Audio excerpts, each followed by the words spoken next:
It's winter time, which also means it's Yule time. Kubi, is this your favorite season or is it autumn?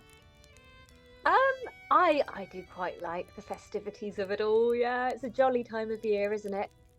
Yeah, well, like when you were a kid, like how was Christmas for you when you were a kid? Oh, we had the best Christmas. My parents were really good with Christmas. Like there's always like, yeah, I just have strong memories of like the joy of putting up the Christmas tree with my dad, who always gets so excited, even now, putting up the Christmas tree. I think it perhaps was more for him than for us. And my mum's quite a sort of, say, like a festive person, but she's a warm person, she's somebody who sort of likes to have people over and to make, the roast dinner. And yeah, it was always I remember it being very cozy, family oriented sort of time. Um, yeah, good memories from Christmas from my childhood. What about yours? Yeah, for me, like Christmas has always been my favorite time of year. Now, when looking back as a kid, it's like, well, yeah, because I get presents, you know. But even then, like thinking about just the vibe of Christmas, like my Mm. favorite childhood memory is there was a year I got a beanbag chair and a Game Boy SP. Oh, Specifically, I remember it was a Mario and Luigi game, was the only game I got. And I just have this distinct memory of sitting under the Christmas tree in my beanbag chair with my Game Boy, and like life was perfect. Like nothing in the universe would change how perfect life was that day. Um, oh, and I so think it was a sweet. white Christmas as well. Like the snow was coming down, we had the cookies and the milk out, we had the food and everything. It's like when all the vibes of Christmas come together, to me, it is the best sensation. And Yeah. something I was recording in a video about Yule today, and like one of the things I was talking about is I think this time of year has an innate magic to it, and then all the Mm. celebrations that we do help cultivate that to the highest potential. Yeah. Yeah, exactly. Exactly. It's like, yeah, you can understand why there's celebrations around this time of year because otherwise it'd be getting very dark. Well, it's heading to the darkest day of the year, isn't it? Yeah, 21st of December. So it makes sense that all cultures around the world were just like, quickly put some lights up, yeah. make everything jolly, put some carols out there. Yeah, well, I think it's very, symbolic in the sense that, like, the light of the day, the warmth of the day is going away. So we have to take that within our homes. Yeah. So we have to create the sun, we have to create the fire and the warmth ourselves Oh, rather than relying on the natural powers to do it for us. I love that. You said something about that last in the last podcast, didn't you, about the summer sun becomes the fire of the hearth, Yeah. something like that. And it's so true, bringing that indoors. And yeah, yeah, I quite like it, really. I quite like it. I always complain about winter, but Now it true, is it's funny quite because nice having and just left cozy. England, like it's been 2 weeks now since I left England, but that was the first time I've ever been in autumn. And it was Yeah. kind of crazy. Like the last 7 days, there was no sun, and the sun was starting to set at like 4. And it's like, oh no, is this all winter? Yeah, yeah. It soon dawns on you, doesn't it? It's like, oh Yeah. God. But and Yeah. that can kind of pull us into the Yule conversation too. And again, something I've mentioned many times Mm. is Scandinavia is the same way. Is Scandinavia, it gets endlessly dark in the winter, and it Yeah. becomes cloudy and brutal. And so I think the celebration of Yule really reflects that brutality of the outside as people bring the warmth of the inside. And this is the time of year to spend with your family because winter is long and dark and harsh. And Yeah. so you really Yeah. want to bring everyone together for a feast before you have to go through that together. Exactly. It's like the last hurrah to get you all through, isn't it? It's Yeah. really nice. Um, yeah, beautiful. There's a tradition that I was reading about. I don't know how far back it goes, but about, the Christmas log tradition. They always have the chocolate log. Yeah, yeah, And they were talking about the burning of the log yeah, in the central fireplace and having it burn over 12 nights between the 19th and 31st of December. I yeah. think it has its roots in Celtic folklore. I don't know how far back into I think Celtic. it's probably in Germanic folklore. Maybe it comes from the Germanic Yeah, stuff then. Yeah, yeah, okay. So, and I love that. It's the idea of, if they kept a slow fire burning over 12 nights, it would persuade the sun to move forward once more and conquer the darkness of winter. mm, And then apparently the ashes from the log would be scattered, believing that they had the energy of the sun and the fire over the crops, over the fields for next yeah. year's crops. So just beautiful, this idea of bringing the fire into, like you were saying, bringing the sun into the hearth and then scattering it over the fields. Yeah. Well, I mean, in general, it's interesting you say that, and I think that's one of the reasons I really like this podcast is because we kind of bring that Celtic and the Scandinavian, the Germanic perspective together.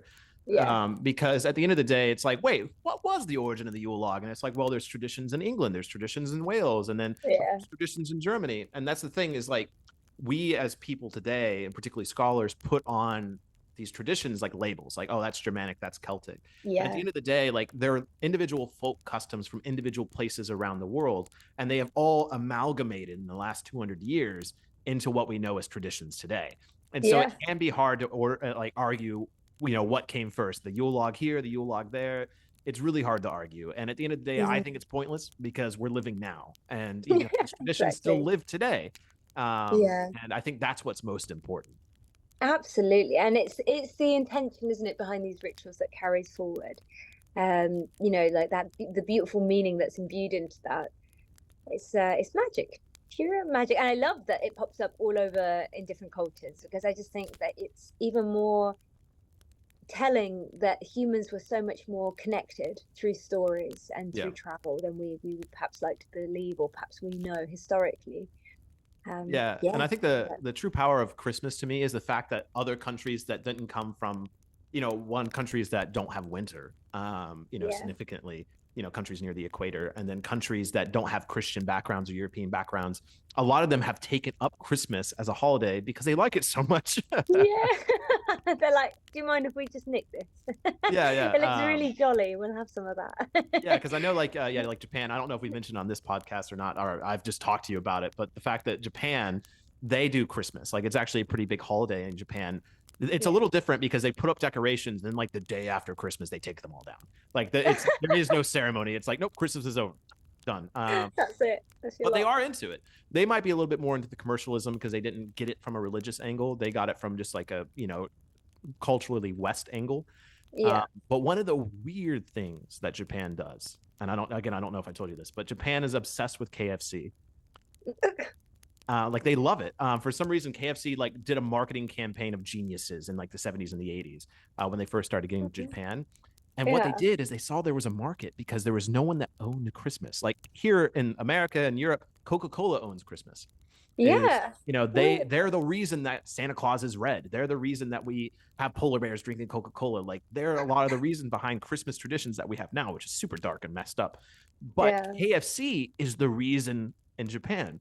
And so it is traditional in Japan for people to get a bucket of KFC fried chicken on Christmas Day. That's so funny. Yeah, and what is that, like the Colonel? Is he like Santa over there? Yeah. It's like 37%, I think, of people in Japan celebrate Christmas with KFC. Wouldn't it be funny, like 100 years' time, people look back on this and there's like some historical tradition, folklore written around KFC and the Colonel? This is how the Colonel sailed over there. What on earth? Yeah. Oh my God. It's so crazy.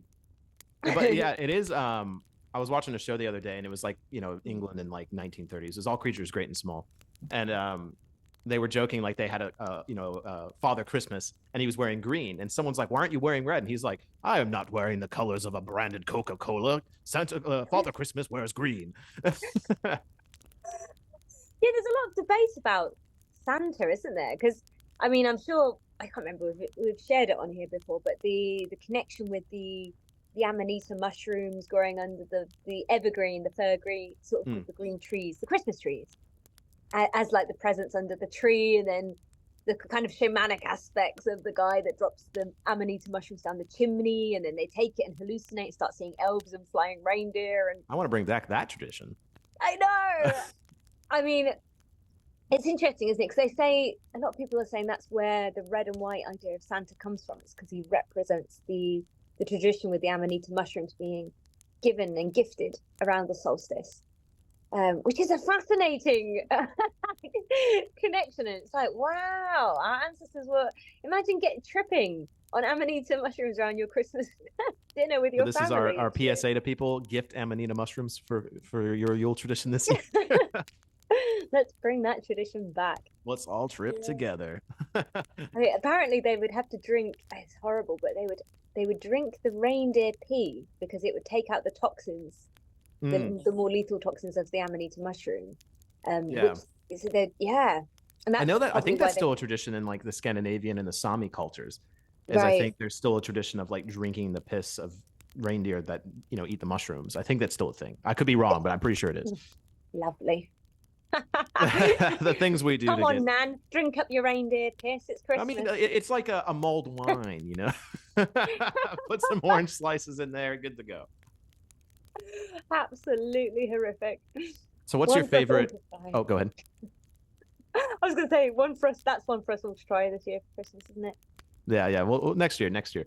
Well, next year when we do this podcast, we'll just have like a cup of like strangely colored water and Yeah, with an bit of orange apple slice. juice.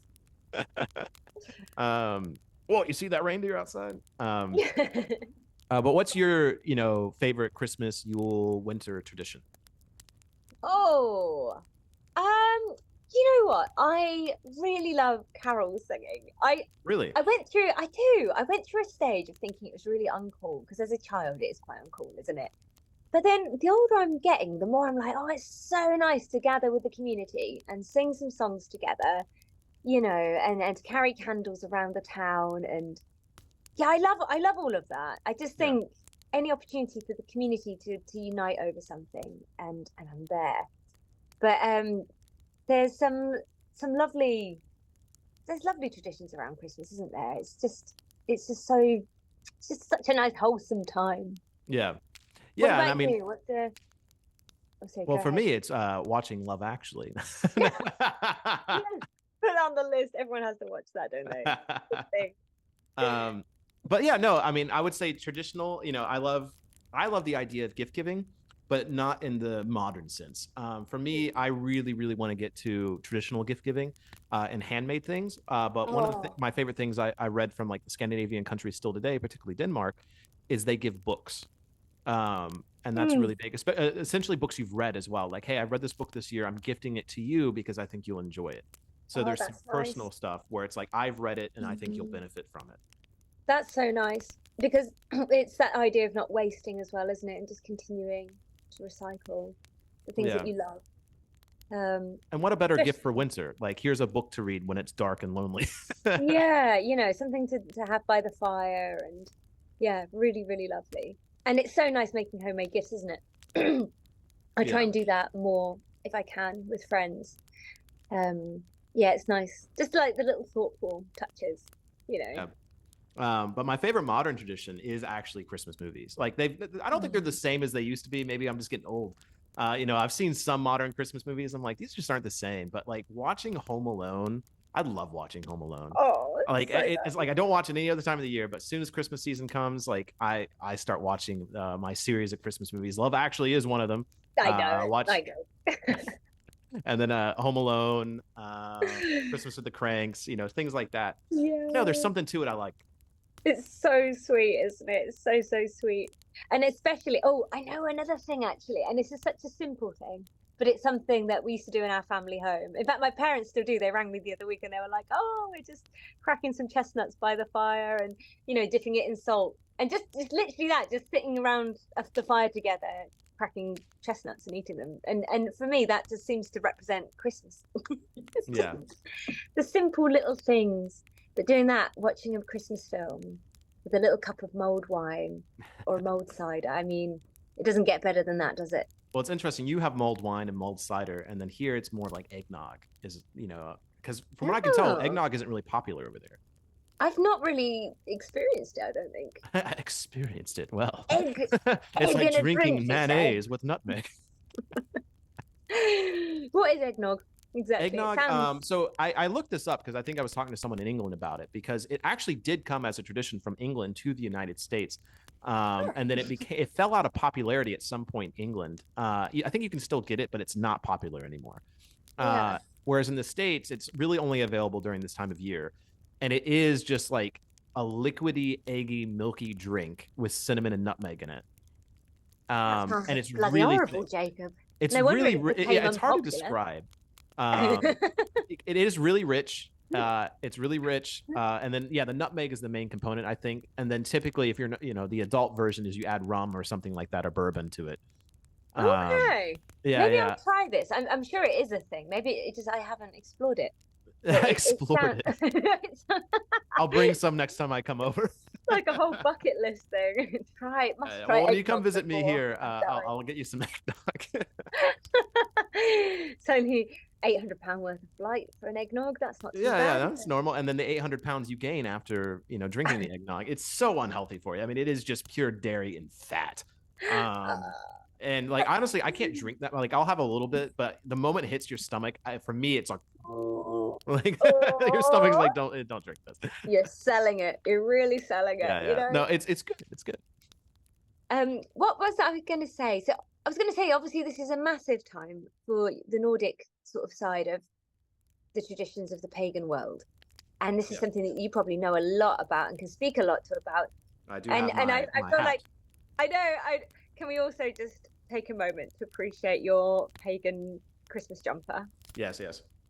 This one is famous. Anyone that's watched this channel for a while, like I've worn this nearly every Yule video, and I only wear it at Yule time. So at the Fellowship of Northern Traditions events for Yule, I always wear this at least one day. I'm very protective of this sweater. I love this sweater. It's from Iceland, and you can't get it anymore. Like, it was only sold 1 year from descended from Odin. But it has a little Sleipnirs on it. So it's got Odin on Sleipnir, the eight-legged horse, with his spear. And it's got little Mjolnirs, and it's got like the Algi's rune, and it's very cozy and amazing. And I have another one. I have another one from Valhyr that still sells them, but they're not as nice. Like, I mean, I like Valhyr, but this is like wool. And yeah, so Yule. I did a video last year on how pagan is Christmas, like searching down like the pagan origins of a lot of the traditions. And some of that actually surprised me. Like, actually, the vast majority of Christmas is pagan. Like, the only thing that is Christian really is the Jesus's birthday on the 25th, and that's been inserted because all of the 25th, 21st. Obviously, you have the rebirth of the sun, and then also this is the birthday, I think, of Mithras, and I think it's also the birthday of Sol Invictus, and I think it's the birthday of one other god as well. And then there's the celebration of Saturnalia. Saturnalia is the celebration of Rome of Christmas. Oh, yes. Yeah. Do you think is that where the word Santa comes from? Is there a connection there? That I don't think so. Santa Claus, I think, is the only thing that you could argue is a little bit Christian in origin because of St. Nicholas. Yeah. The St. Nicholas traditions and Father Christmas. That's like if I remember my research correctly, that's what is probably the most Christian thing is Father Christmas. But there is something to say that possibly that Odin played a similar role to Santa Claus at some point in history, but it's very ill-researched and there's not a lot of information about it. It does sound suspiciously like Santa, though, Odin, doesn't he? Because he's got flying horses that pull his sleigh, and he wears a cloak, and he's quite fatherly and jolly, and I always imagine him as being quite rotund with a good belly chuckle. Yeah, I think during this time of year he becomes more rotund. Right. Yeah. Well, one of the names of Odin, so obviously Odin has like 208 names or something like that we know of, and one of the names is Yulnir. Yulnir, it just means Yule figure or Yule father, and I think Yule father is also one of his names. So obviously he's tied to Yule in some degree. And then there's something with the wild hunt, because the wild hunt, which is mostly from Germanic mythology, is the time of year that Odin takes a host of riders and they go on a spectral hunt. But the wild hunt isn't necessarily seen as a good thing. The wild hunt traditionally, but Germanic folklore is typically quite evil. And they're always killing things. That's a big meme, is like Germanic folklore is always about killing children. They're like, don't go outside, don't do your taxes, otherwise they cut your fingers off. But yeah, the wild hunt is kind of said, like, if you're outside when the wild hunt is riding, like, they'll kill you basically. And so you're supposed to stay inside. But then there's also elements of that where the wild hunt, Odin has like elves, essentially, or dwarves that help him out. No way. Possibly where the reason that you have like dark elves, like Svart elves, is because when they go down the chimney, is they get the soot on them. So there is elements that possibly relate to Odin being a Santa Claus-like figure, but they're kind of loose. I mean, that all sounds quite solid from where I was sitting. That sounds a lot like Santa. Yeah, I think it's all research done by the Grimm brothers. So Jacob Grimm was the primary one doing a lot of the Germanic research in relation to paganism. Interesting. I didn't realize that either. Because there's a bit of a crossover between is the Dagda a similar character to Odin? So the Celtic pantheon. Sorry, my dogs are just going a bit crazy. Actually, I can't hear them. Okay. I'm just getting roasted by the sun right now. Someone's just coming through the door. It's crazy time. Yeah, so the Dagda is obviously from the Celtic pantheon. And there's some... All right, Zorro, we hear you. We hear you. We're doing a podcast, actually. He just wants to be on. And I think the Dagda has a lot of qualities like that as well. Like he's described as like a large bearded man wearing a hooded cloak. He represents like feasting, and he's got this cauldron of abundance that gives out never-ending gifts of food to people. And I think there was a crossover. I can't remember what it was. But there's something about that, it being a complete crossover with the Dagda and the Odin characters, and how it could be about Santa and not New Year's Eve, solstice, winter solstice. Because there's a story about the Dagda impregnating his woman in Newgrange as the light hits the passageway in Newgrange in Ireland. Yeah. So it's this big Neolithic structure. Big sort of... Oh, yeah. So, because, Newgrange aligns with the winter solstice. Yes, exactly. Yeah. And it was around that time that the river... So it represents the river Boyne. So... they say as the shaft of sunlight makes its way down the narrow stone passageway of the house of Dagda, which is Newgrange, it floods the chamber with light, believing to represent the womb of Boann. Yeah. And from that, the rebirth of the sun, which then they bring their child into life from that. But it is also representative of the sun. So that's like the Son of God, like Christ, like, who brings light into the world. There's massive crossovers there as well. Yeah, there's a lot of stuff about like the rebirth of the sun. I mean, that's one of the, the ideas with Jesus Christ being born on this day, is that it's the rebirth of the sun, and Jesus being obviously this kind of like holy light figure. And Arthur, King Arthur as well. So the Druids call this Alban Arthur on the winter solstice, and that means the light of Arthur being and it's the idea of the light being reborn from that time as well. Yeah, and again, like, boiling everything down, it's the celebration of the sun, which I've always found interesting, is that even though the solstice is the midwinter, it's when the sun's starting to come up more, we still have like 2.5 to 3 more months of winter, though. I know. Like, it's still brutal for another 3 months. It's blindingly idealistic and hopeful, isn't it?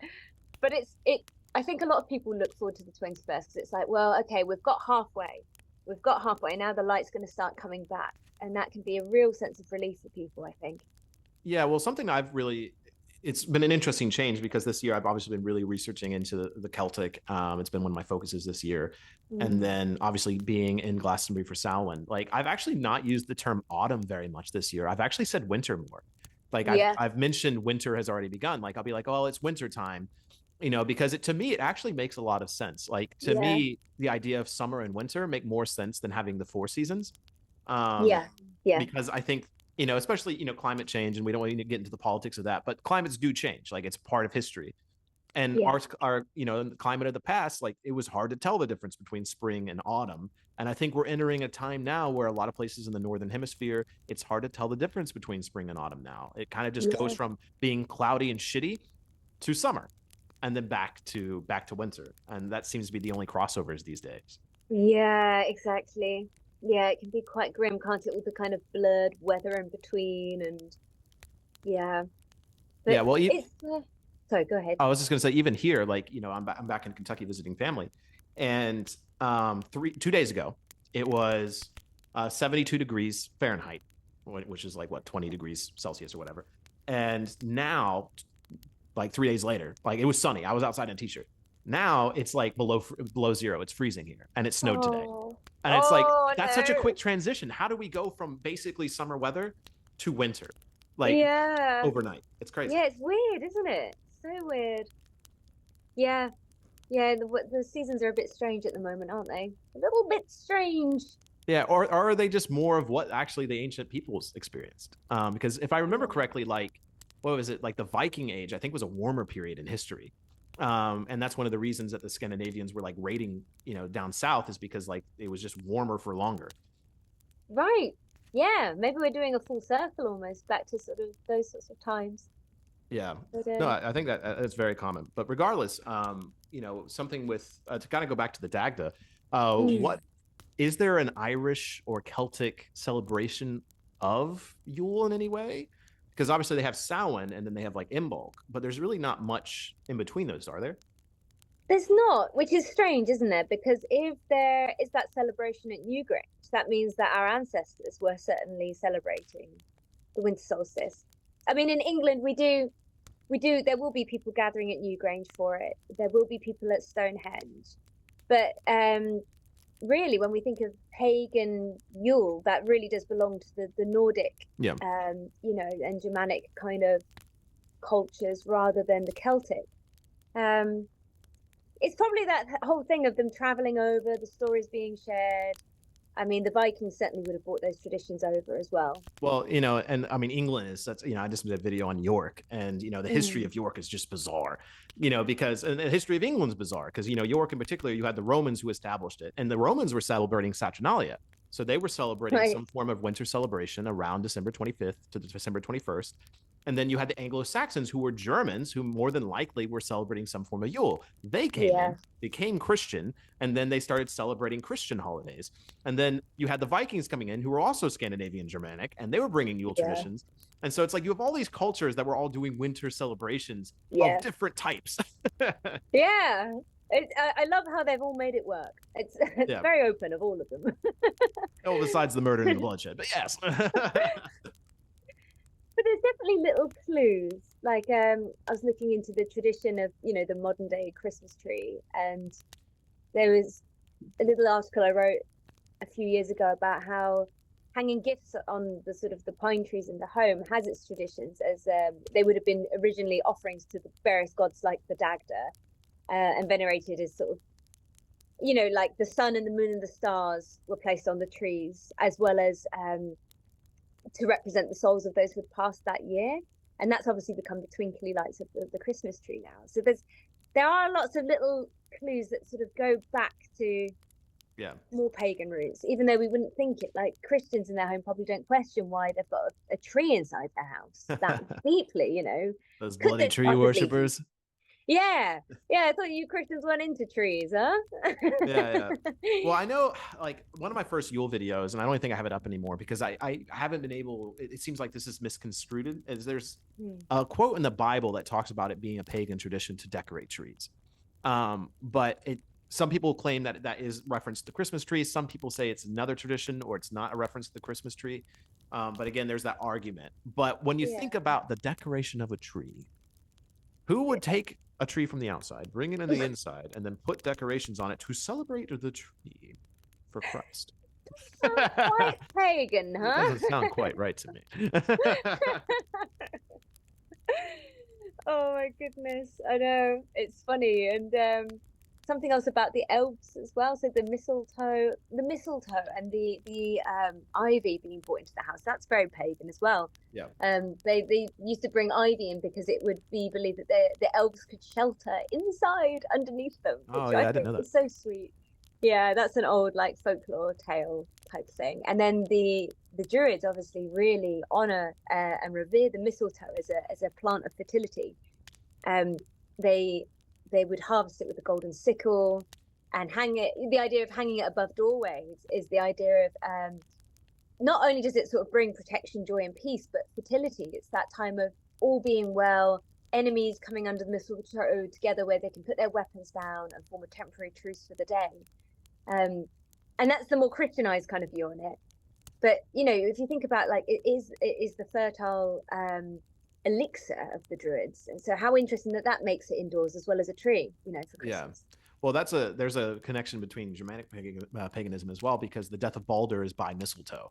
Oh, really? So, yeah. So Balder often can get represented as the sun because he's like the golden, the bright god. And so mistletoe is what kills him. And all the other beings make an oath and a promise not to kill Balder. And then mistletoe is the only one that didn't make that promise. And so mistletoe is the only thing that can kill him. And so there's an idea that bringing in mistletoe is a representation of the death of the sun, but also the rebirth of the sun. And so bringing it in is a representation of the sun at the winter time.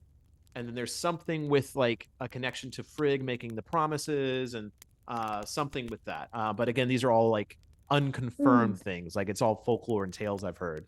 But that's the idea, is that, yeah, the association of the death of the sun and the rebirth of the sun is tied to mistletoe being brought in as well. Oh my God, isn't that fascinating? So it completely ties in with mistletoe. Yeah. And Now, also, I was Oh, going go to say it ties in with the Newgrange story as well about the fertility of impregnating the goddess Boan at that time as well. Yeah. Oh, yeah, for sure. And I think just in general, like bringing green things into the house, I mean, you know, there's a practicality to that. You know, that's what I really like about researching ancient religions, is there's the mythos behind things, there's the spirituality behind things, and then there's the practical essence of those things. It's dark, gray, and everything's dead outside. So having things that are green in your house that you're locked into for months at a time, very important. Yeah, exactly. We have a lovely tradition in Glastonbury where they fill the local church with like loads of Christmas trees, like rows and rows and rows of Christmas trees, and it's the most beautiful time of you know, the church looks stunning when it's got nature packed inside of it.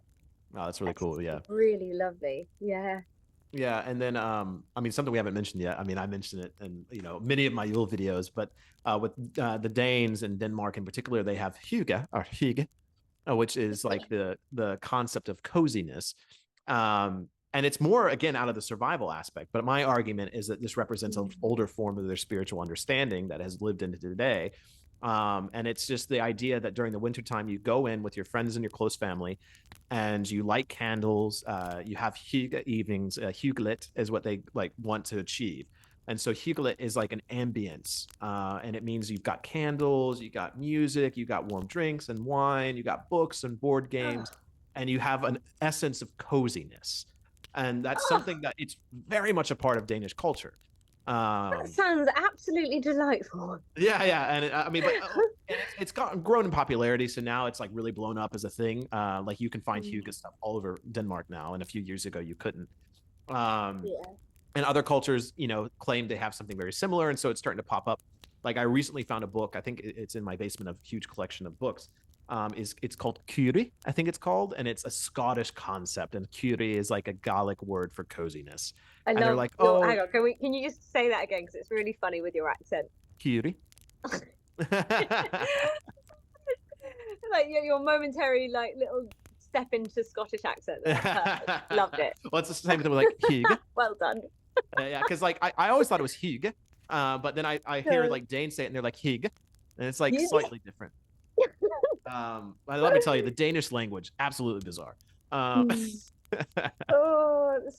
yeah, so to me, this is what's important this time of year. Like we can sit here, we can talk about gods, we can talk about ancestors and all this stuff, but at the essence of this time of year, it's about coziness with your friends and family. Absolutely. Yeah, and it's not about the consumerism. It's, you know, to me, yes, I have this warm memory of my Game Boy and my beanbag. But ultimately, it was the ambience. It was everything that came together to create a perfect environment for this time of year. Yeah, that's always the best memories from Christmas, isn't it? It's just that the feeling of warmth and togetherness, and the family all being there, and it is a very special time of year for that. Will you be with your family for Christmas? Yeah, so that's one of the main reasons, you know, for me coming back to the States, is to spend time with my family for this time of year. You know, my grandparents are getting quite old. I mean, obviously, you know this, Kubi, but, you know, I don't know if I've ever said it publicly on a platform, but it's just the reality of life. You know, I'm 30. That means my grandparents are, my oldest grandmother's 89. And then my other grandparents that are still alive are in their late 70s. You know, they're all doing kind of poorly. And so the reality is you don't know how many winters they have left. And typically in the ancient past, you know, winter was the time that the elderly died, because this is the hardest time of year for them, especially in the ancient days. Luckily now we have central heating and everything like that. But, you know, there's many stories of power outages and things like that, or winter storms. And some of the worst affected by this are the elderly, because they're much more susceptible to, you know, the hardships of life during this time of year. And so, of course, 100 years ago, 200 years ago, 1,000 years ago, you might not know that your elderly family members would make it through winter. And that's what made these celebrations so important. And so I think, you know, this time of year to me is the time of the elders and listening to the elders and their stories, and continuing their traditions, because you don't know how many winters they have left. Oh, so well put. It's so yeah, it's so important to think about the elderly generation this time of year, isn't it? And to take care of our grandparents. Yeah. Oh, they're really lucky to have you back this year, Jacob. I bet Well, yeah, they want me to do the cooking. Yeah. And it's good. I got a little taster of that whilst you were here. So, yeah, lucky them. Yeah, and that was one of the things, like every year when I make my Yule videos, and if people watch that, like I always try to add something else that I've learned. Because there's a lot of stuff I say repeatedly, like we've already talked about in this podcast, the decorations, the importance of family. But something that I've reflected on this year is the importance of passing on recipes. Because I'm the guardian of the family recipes now. My grandfather he can't cook anymore. Like it is official, he can no longer cook the meals. And so like we're about to do Thanksgiving at the time of recording, so I'm making the family recipe this year, and I'll do the same for Christmas. And to me, that's so important. And historically, it was always more of the feminine role to obviously manage the recipes. So I think that's also why we have elements of honoring the female ancestors during winter time, is because they're the keys of the hearth, the keys of the kitchen. And so there's such an essence of family and love that comes from the kitchen of your home. And so spending time in those kitchens with your female ancestors, with your grandmothers, your mothers, your great grandmothers, if you have them, and learning their recipes, learning their stories, and helping them out, I think is so important. Oh, that's so, so nice. What a nice thing to honor, and what a lovely baton to have passed on to you to take forward. No, it's a lot of work. But I think, cooking those meals is so important. Don't be like the Japanese. Don't go to KFC at Christmas. Oh God, yeah, that's not the way. Oh, it always feels like an honor, doesn't it, to be able to bring happiness to people by filling their bellies with deliciousness. That's why we wear the sweaters, right? Like this one's got lots of give. Exactly. Oh, well, and I'm, I don't know if I was telling this to you or other people in Glastonbury, but something I really want to try next year is living a more ancestral diet. And so eating foods that would have only been available to people of the ancient past at that certain time. And so fresh vegetables, fresh fruits, eating more in the spring and the summer, but eating less in the winter and the autumn.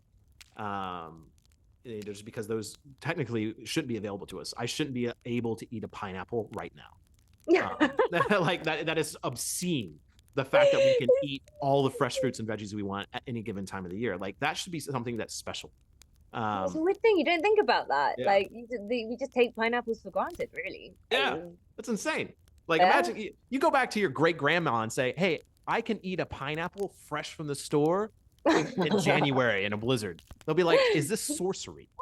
Are you a millionaire?"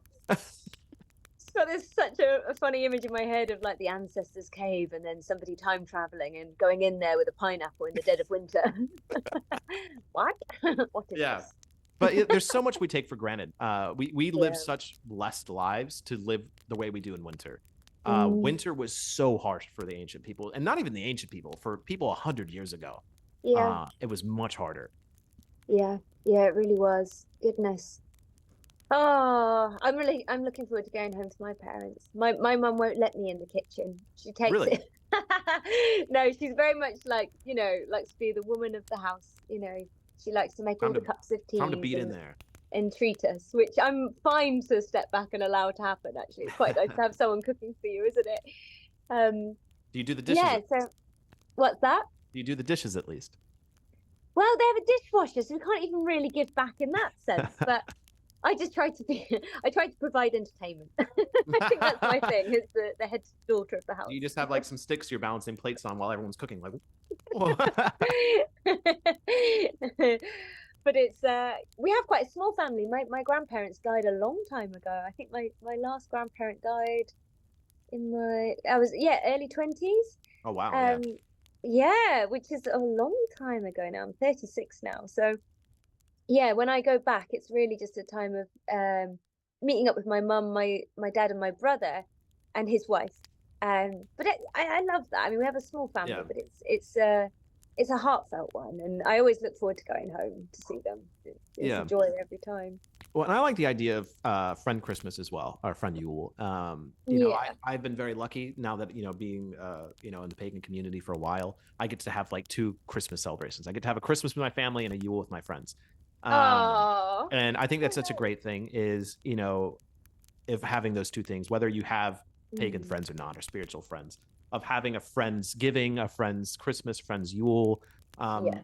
To me, that's so special, to honor and celebrate our friends as much as our family, because I know there's so many people out there that don't have grandparents or don't have parents or don't Yeah. have a close relationship with their family. And so their friends become their family. Yeah. I'm lucky to have both. But I know some people only have those friends. And so this Oh. time of year is just as important. It's about your loved ones. Yeah, loved ones. That's a better umbrella term for it, Yeah. isn't it? Really, rather than family. And family can be so much more than just blood. It's the people that really support you throughout the rest of the year, and the people that have your backs, and the people that make you laugh. Yeah. It's the people, Oh, because no matter what, this time of year, again, the darkness, yeah. it can get depressing, especially for Northern Europe. You have Mm, so little daylight, and you really need mm. that warmth of friendship to help get you through. But also, alcohol consumption goes way up. Yes, yeah. The mead in Glastonbury on tap, slowest throughout the winter. Yeah, yeah. No, it's crazy. It's something like, again, looking into Denmark, I'm reading this really good book. It's about just like the Danish way of life now. And it's, I don't know if I mentioned in the last podcast or I just mentioned it to you, but it's about a woman in England moving to Denmark. And they move in the winter. And like one of the things they talk about is just how much everyone's an alcoholic. It's like everyone is just drinking so much, but also everyone's shut in. And Yeah. they're like this family, this a couple that moved. They're like in their, I think 40s or late 30s when they move, and they get there in just January in Denmark, and they start asking people like, "Where is everyone? We don't see anyone. How Yeah. can we make friends?" And basically, the people at like the bakeries and stuff are like, "Oh, you're not going to make friends now. Like this is not the time to make new friends because everyone's in Yeah. the house with their close friends and families and getting loaded." Like Yeah. That's how it goes. that's how we survive in Yeah. Denmark. Yeah. Yeah, it's really, really nice to get cozy with friends, isn't it? That's the way. Were we talking about in the last podcast about not setting new intentions in the winter at the New Year's? Yeah. Yeah. Screw that. Don't nobody be doing that. Yeah, that's so big. And I'm going to try to make content as well about that. But yeah, New Year's resolutions, stupid. Don't do that. New Year's resolution is to not make any New Year's resolutions this year. Yeah, yeah. Do that in spring. Spring, Equinox revelations, Equinox evolutions. Ooh. That's what we need to bring back. Ooh. Yeah, Instead I like of that. yeah, I like that. I want to Let's trademark get into it. that. Coin that. You did that first. You've heard it here first on the Tree Life podcast. Equinox revolutions over New Year's resolutions. Yeah, because like the last time of year, the worst time of year to do anything new is winter. Yeah. No. Yeah, truly. It's like time of hibernation, isn't it? Yeah, come in, get fat, drink alcohol, drink coffee, play video games, watch Netflix, cuddle in bed with your lovers, stick around with your family, and wait till spring. Yeah, exactly. Make babies. Make babies and enjoy life. Get cozy by the fire. Yeah. Yeah, do as little as possible. Yeah, or for me, I used to be a huge person in video games. Like I used to play video games religiously. And I mostly just do that socially now because I like, with my friends and stuff like that. But for me, I really want to pick up learning a musical instrument. And I think this time of year would be perfect for learning that musical instrument you've always wanted. What are you going to learn, Jacob? I think I'm gonna get a harp, I think. Yes! You can join our crew. Yeah. Yeah, there's a couple of us here that have got harps that need to be learnt. We've taken the influence of Tim Raven, who is one of our local sort of elders. And he's always seen with a harp just like mesmerizing people around him. It's like the most amazing instrument to be able to whip out anytime and just be like, oh, by the way. Yeah. And the lyres are nicer to carry because they're a bit lighter, a bit smaller than the harps. I've got a lovely little lyre that I need to learn how to play. I think I think a lyre. So that'll be my my Christmas gift to myself would be a lyre, I think. Yes, do it. We can all do lessons together. Yeah. Well, I think that, what makes that such a good instrument is like you can kind of just basically learn a few things and you're going to be good to go. Also, do you see it? It's like sleeting out and snowing outside right now. Oh my God. It's like Have you? I felt like maybe this is an edited backdrop, but it's the real thing. No, yeah, no, this is real. This is Real. actually a real scene. Yeah. We did have snow in England today, but it didn't reach Glastonbury, sadly. It was only up north. It rarely snows in Glastonbury, right? We had it a couple of years ago. Yeah, in April, which was bizarre. I mean, we had like actual proper snow in April. Yeah, because Glastonbury is actually pretty far south, and it's like very coastal for. Yeah. Yeah, I guess so. Yeah. I mean, you were what, like 40 minutes from the coast. Yeah.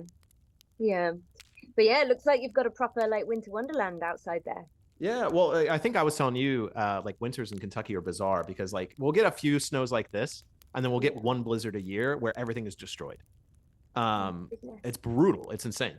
But yeah, other than that, it's quite mild. I love winter because it's, to me, this is the best time of year to hike because there's no bugs, there's no snakes, and it's not hot. Yeah, exactly. And the crispiness of the ground is so delicious, isn't it? Delicious. Deliciousness. Yeah. Well, I think we've covered a lot of the topics here. Is there anything else when you think of like spirituality and you think of Yule? Like, is there any winter traditions that you do spiritually? To be honest, it's more just about the stuff we've covered. I think it's more about, coming together with friends and family, creating coziness and warmth. My dad's birthday happens to be the winter solstice, so it's all about celebrating his day as well. But yeah, I mean, I was just trying to think because did you do a Yule gathering as part of your... So the Fellowship Northern Traditions, the nonprofit that I helped start, we do our biggest event is always Yule. I think this is just everyone feels that magic and they want to come. And so last year we did 120. I think this year we're just doing 80, and it's not out of interest. It's just like we were like 120 is insane. Let's cut that back a little bit. Like it's a miracle we had no issues. 120 people, like you're like, yeah, we could do it. And then you look at what 120 people look like and you have to feed those people for 4 days. It's insane. Oh my gosh. I have to, like, here soon we have to do the call and figure out all the food because we all bring the food in. Like, so we have to figure out how to get everyone to bring the food, prepare the food, wash, clean up after for 4 days. It's insane. Oh my God, that sounds so intense. Did you do any cool kind of Yule rituals? What would like a Yule ritual look like? Yeah, so with 100 people, you really have to think about it because, on a smaller event, we'd like to do, everyone has a chance to say a piece or, you can't do 100-person sharing circle. It does not happen. And so you really have to think of ways to bring everyone involved. So last year, what we did is our rituals at Yule are always the most intense because it's the darker time. There is the darker element to winter. We can talk about love and family and coziness, but the reality, again, the wild hunt, the darkness, this is the time of magic. And so if you want to do those heavy rituals, this is the time, the underworld shit. And so last year we did 120 people Odin ritual where they went up and they gave an offering and they get to pull a rune. And then we chanted all 24 runes together. And so we went from Fehu to Othala, basically, and we sat there around the fire, and everyone's singing the runes to honor Odin. I mean, it was intense. We had people just like tripping out of their minds, no medicine, just going crazy. Fehu, who's the Zeus, right? All the way through, and it was badass. And then we typically do one for Odin. I mean, this is the way it's always worked out. We do an Odin ritual. We do a ritual for the goddesses, the mothers. We do a ritual for the sun, and then we always do a ritual for the land as well. So nice. Oh, that's so cool. It sounds like it would be an absolute riot at one of these gatherings. Oh, it's crazy. It's one of those things you both get excited. As someone to attend, it's amazing. But as planning, it's like the time of year we go a little insane. Yeah. I love it. I think that it's the time where the Nordic traditions take center stage, isn't it? Yeah. It's finally your time. It's our time. It's crazy. I really hope our midsummer gatherings get a little bit bigger because midsummer to me is just as important. It's the opposite of that. I just think most people are busy because midsummer is often our least attended event. It's so bizarre.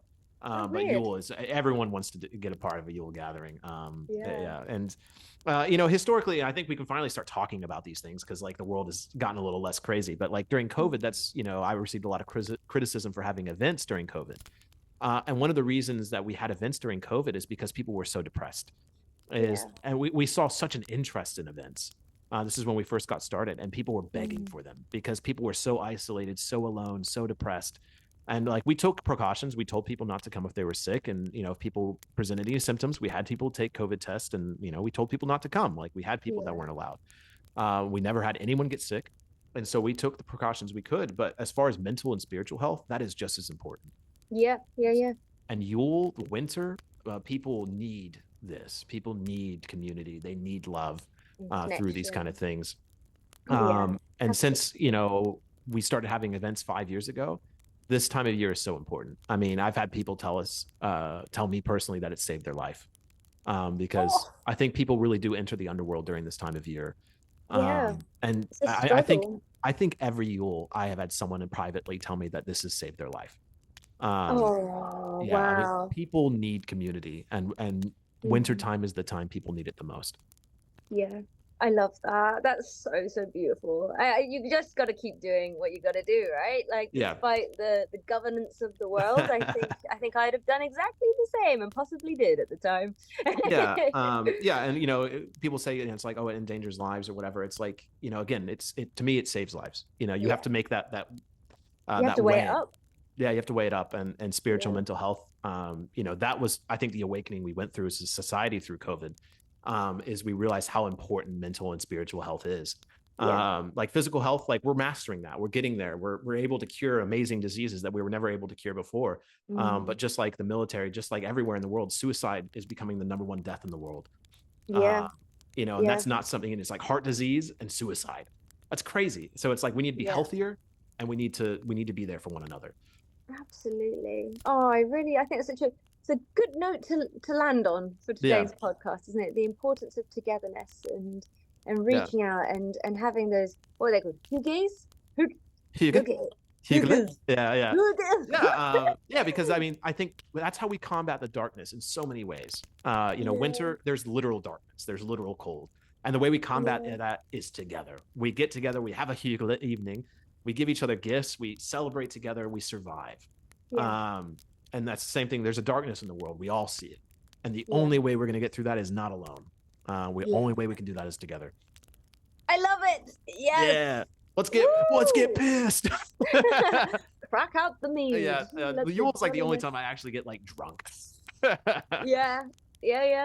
Exactly. Why not?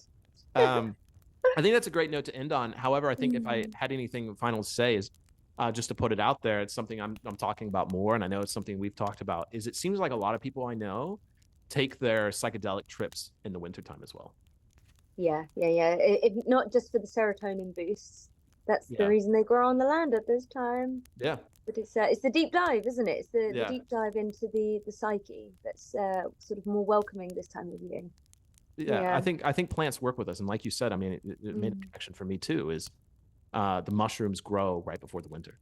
Yeah. What are the chances? Which just means this is the time of year we're meant to go deep. Yeah, absolutely. An invitation within. Beautiful. Yeah. And I think, I mean, I did ayahuasca in the winter. I mean, I did it in Ecuador where it was not cold, but I think as far as New Year's resolutions, I think doing mushroom trips during the winter, I think can give you the beginning of that healing journey, so you can allow something to grow anew in the spring. Yes, absolutely. Yeah. I would completely agree with that. Yeah. So I think ultimately, I think the best note to end this on for everyone is, you know, during this time of year, it's the time of darkness, but what comes after the darkness is spring and the light. So let's keep going. Yeah, exactly. Trying to stoke the inner fire, as you were saying at the beginning. Light a candle and get cozy, my friends. Did you want to do a shameless book plug while you're here? I know you're dying. I mean, I could. I feel like you need. Is there anything you need to plug? You know.